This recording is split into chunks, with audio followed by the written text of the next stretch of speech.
So I'm at Fairfax Comic Con again. I'm gonna sit at the panel for the Q&A with the Justice League.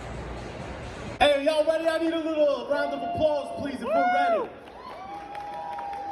Nah, I need more. Come on, let me hear it. All right, we're getting ready to bring on some of the cast of the Justice League. We have first and foremost the hostess with the mostest, Kenan Dollars.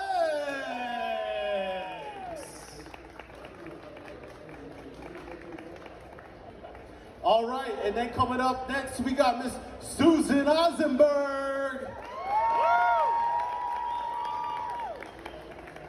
All right, everyone, let's give it up for Mr. George Newbern.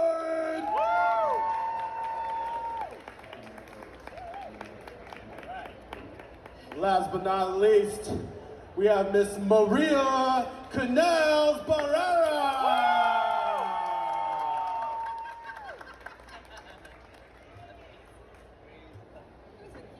Wonder Woman is such an iconic character, the long history.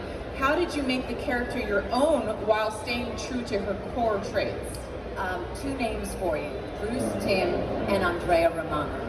I mean, you know, it wasn't my version of Wonder Woman, it was their version of Wonder Woman. It was their version of Wonder Woman. So, you know,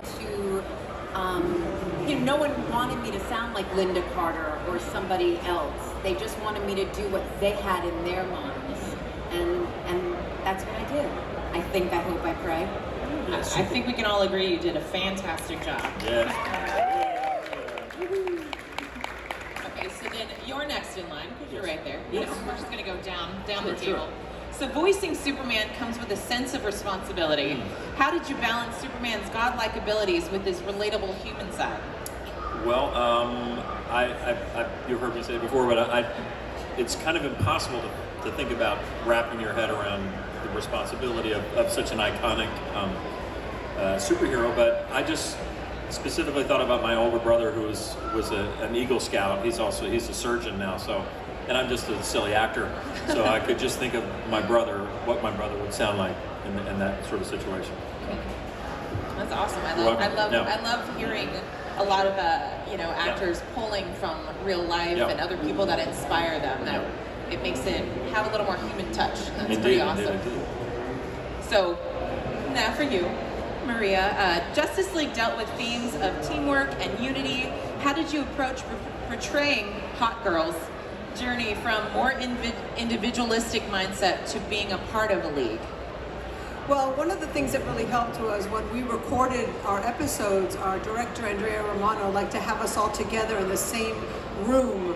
And usually you're alone in a recording booth when you record a lot of voiceover work. So I think she was so smart to do that, because immediately we felt unified and we felt like a team. And we could bounce off each other and look at each other's eyes, and the energy in the room, it's just transformative. And I think that really helped me not feel so alone and have to use my imagination only. I really felt like we were one team, and it was exciting. And I think that's part of the magic of the success of the show. And the fact that we really enjoyed and appreciated the project, the excellent writing, the beautiful animation, each other's talent. It was just a special show. Obviously, that's why we're still here, because we were part of something really special. That is awesome. And so I know I mentioned before how much Justice League, I mentioned at least to a couple of you, how much Justice League, the animated series, was a staple for me growing up. I'm sure it was for a lot of you here, or you're brand new to it, but the beauty of animation and all the streaming services and stuff we have now, we get to watch these complete series. What does it mean to you to have left such an enduring mark on these iconic characters?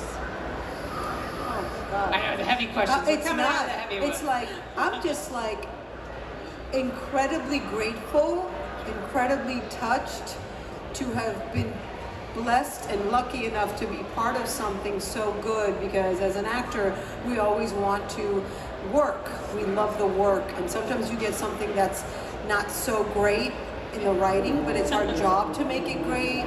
Sometimes you do something that you think is special, but it gets canceled. Sometimes there's something that's terrible and it's a hit and you don't understand why. So the fact that we have been part of something so iconic and you guys give us so much love at these Comic-Cons all the time is just such a wonderful joy. So thank you guys, and I'm just grateful. Yeah, there's a lot of pop culture noise. There's a lot to cut through, and to be part of something that's still memorable after many years is great. I did a movie with Christopher Reeve when I first got to Los Angeles, and he was really a big movie star from the Superman movies. And I got on set with him, and I was totally starstruck with everybody. Burt Reynolds, I was like, Burt Reynolds, oh my God. And, but I hung out with Chris and Burt Reynolds for 3 months in Toronto shooting this movie. And I said to Chris Reeve, I said, does it bother you that everyone comes up to you as Superman? I mean, you're like this huge Superman icon. And he goes, at first it started to bother him because he went to Juilliard, he's this accomplished actor, and then he kind of went, he said, you know what? At the end of the day, I'm really, really glad that people remember me for something so cool.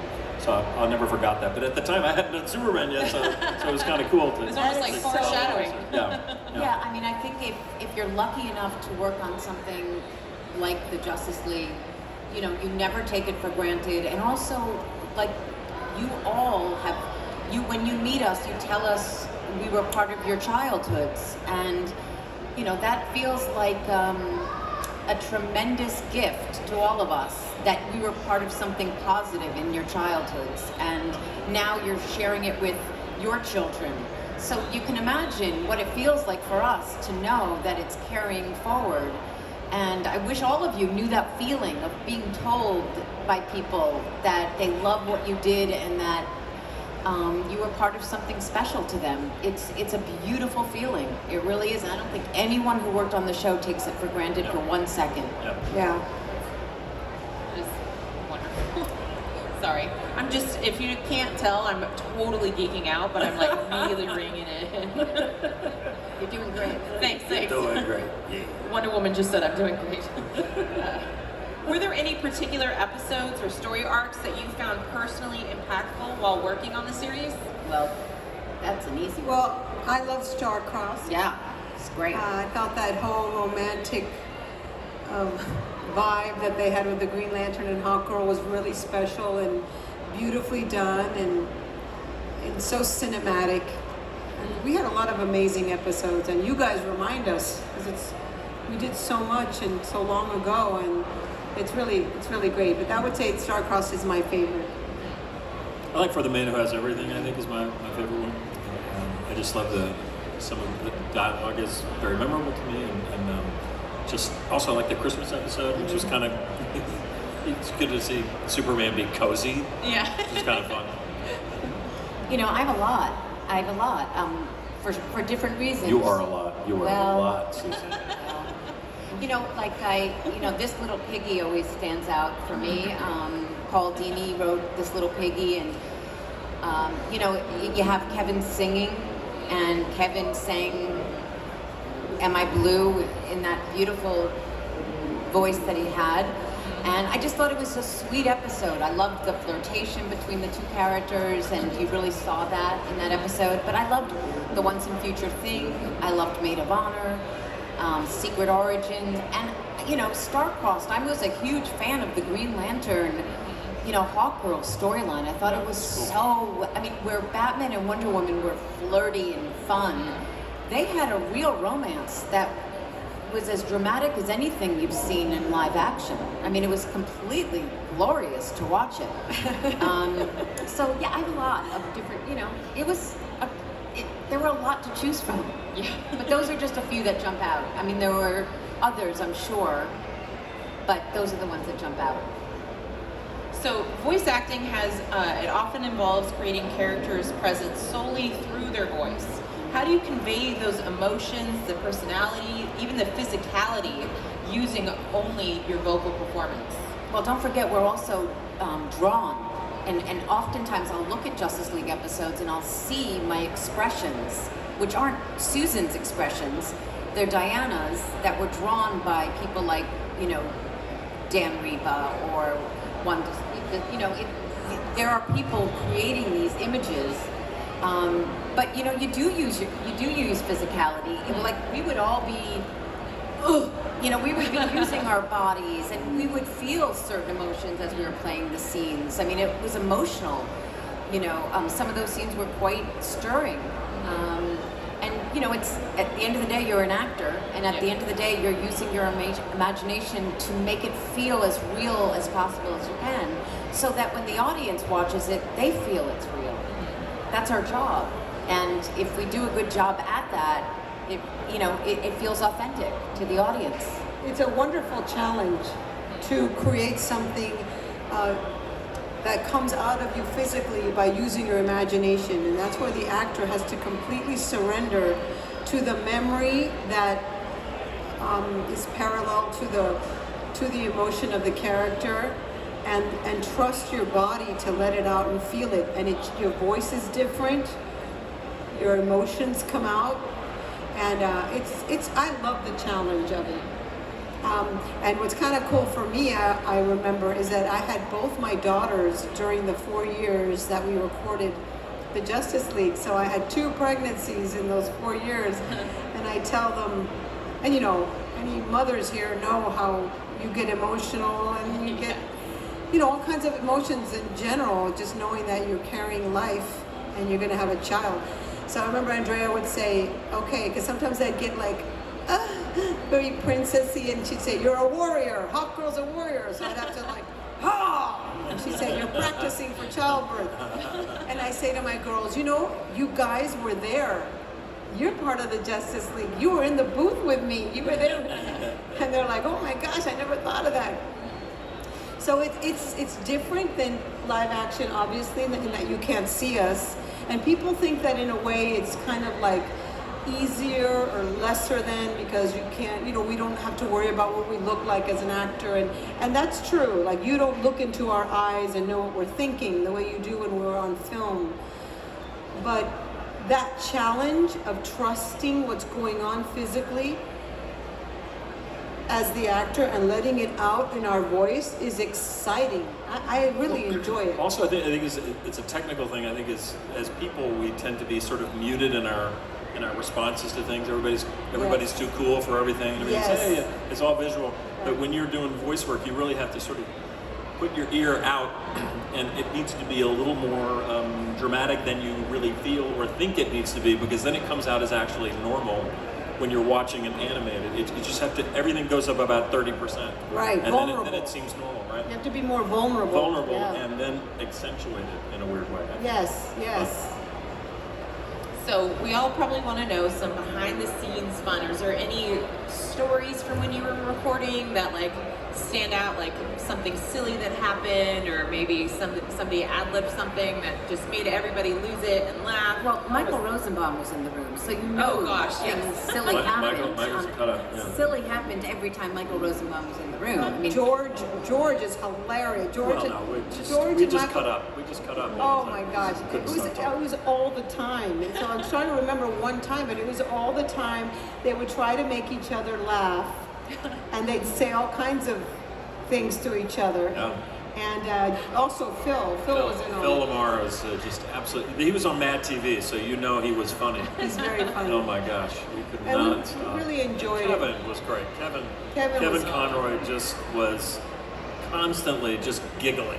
and Kevin and Andrea had a very, very, very special relationship. Yeah. They had worked on Batman the Animated Series together, and he had worked on that with Bruce Timm as well. So there was a comfort level that Kevin had Yeah. that none of us had when we Yeah. started, because he'd already worked with that crew. Yeah. And you know, he and Andrea, like when we would get into the booth, we would have to do a sound check.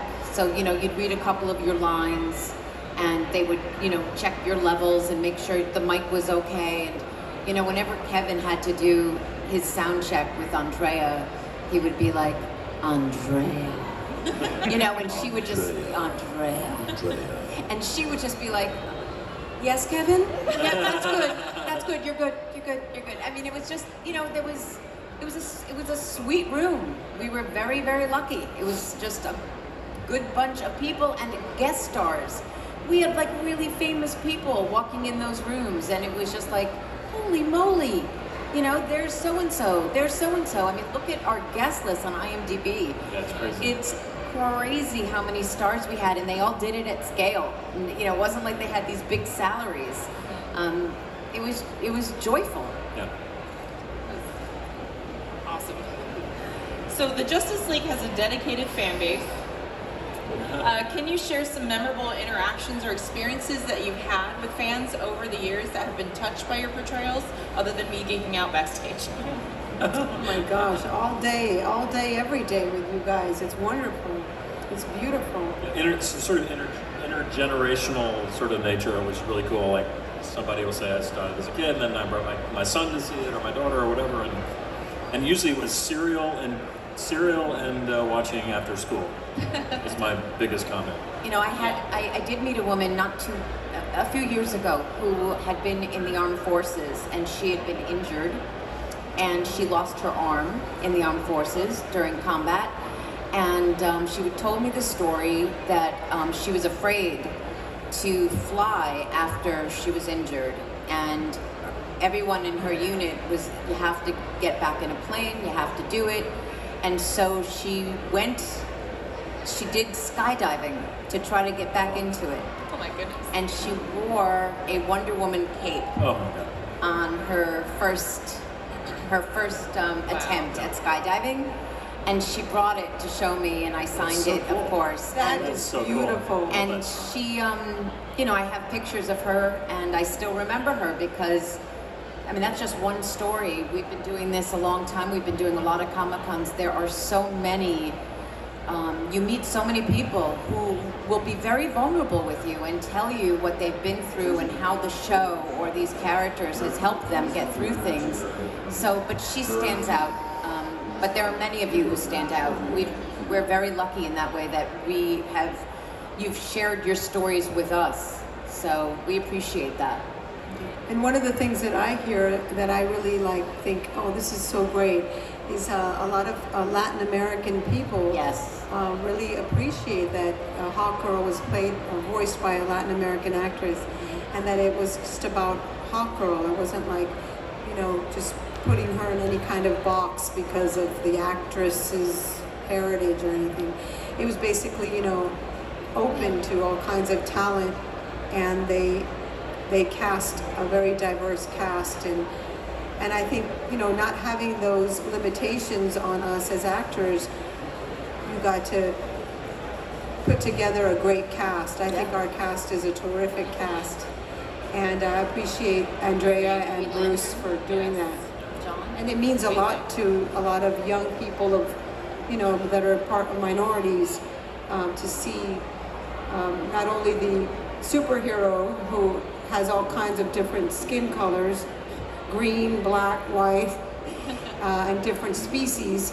I mean, it really just opens it up for all of us, and it's terrific. 100%. So thank you so much for talking with me. But now we're going to talk with our wonderful...